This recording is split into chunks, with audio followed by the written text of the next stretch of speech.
Trump breaking news today. Republican blasts Joe Biden for anemic Iran response. The timing and manner of President Joe Biden's response to the drone strike that killed 3 U.S. service personnel and was blamed on Iran have drawn criticism from Republican senators, following last Sunday's drone attack on the Tower 22 installation in northern Jordan, close to the Syrian border, which injured scores of troops. The Pentagon said that it had conducted airstrikes in retaliation. The command and control centers, rockets, missiles, and drone storage sites were targeted in Friday's strikes in Iraq and Syria.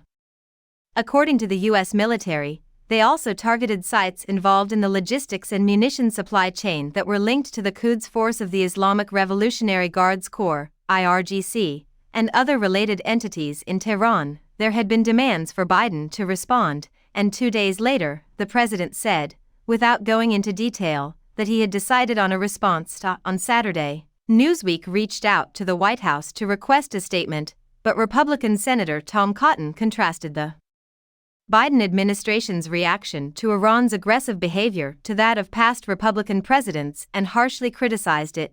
President Reagan sunk half of Iran's navy in response to their threats.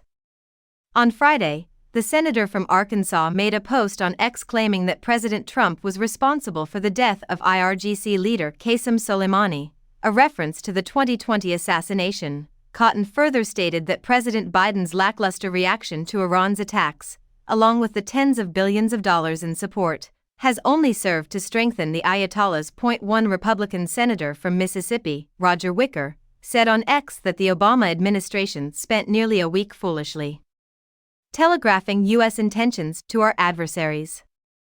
A prominent Trump supporter and Republican lawmaker from Florida, Byron Donalds, wrote on X that the attacks should have occurred the same day our service members were killed. Donalds had previously backed Trump's unfounded allegations about 2020 U.S. election fraud, according to Michael Butler, an associate professor of political science at Clark University in Massachusetts. The strike was more coordinated and comprehensive than the first U.S. attacks on Houthi targets after the Yemeni group attacked ships in the Red Sea, which may have contributed to the delay in the United States' reaction, as reported by Newsweek. I suspect part of that delay also involved back-channel communications with the Iranian regime as a way of forestalling a retaliation from Tehran, added Butler. The results of that outreach, if any, will be determined by the passage of time. It seems clear that the Shia militias have outbid their Iranian sponsors, but today's strike is significant enough to make it difficult for Iran to climb down, according to him. Bilenton was criticized by other American senators, accusing the Biden administration of failing to act aggressively. House Speaker Mike Johnson said, admit that its strategy of appeasing Iran has been disastrous. Posting online, Republican Senator from Alaska Dan Sullivan said that the reaction has been disastrous to the point of being dangerous. He stated that if the Houthis from Yemen continue to use Iranian missiles and Iranian intelligence from Iranian spy ships to target U.S. Navy vessels in the Red Sea, we will sink those Iranian spy ships. Sullivan went on to say, that is how you begin to re-establish deterrence, while also urging the reimposition of comprehensive sanctions on the oil and gas sectors of Iran. Dover Air Force Base in Delaware was the site of the respectful transfer ceremony on Friday, when the bodies of the fallen soldiers were returned to the United States.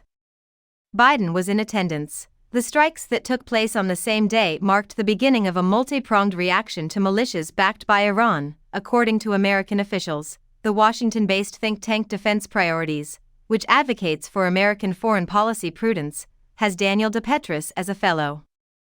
According to his interview with Newsweek, he claimed that Biden wanted to weaken the militias' power in Iraq and Syria so that they would not attack American forces there.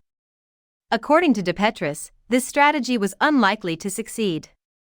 Previous U.S. strikes in Iraq and Syria over the last 3 months failed to deter much of anything and in fact contributed to the ongoing tit-for-tat dynamics we see today, said DePetris. This is due less to a lack of American determination and more to the fact that non-state actors' decision-making is naturally difficult to influence because they are not concerned with preserving regimes, protecting territory, or ensuring a favorable balance of power.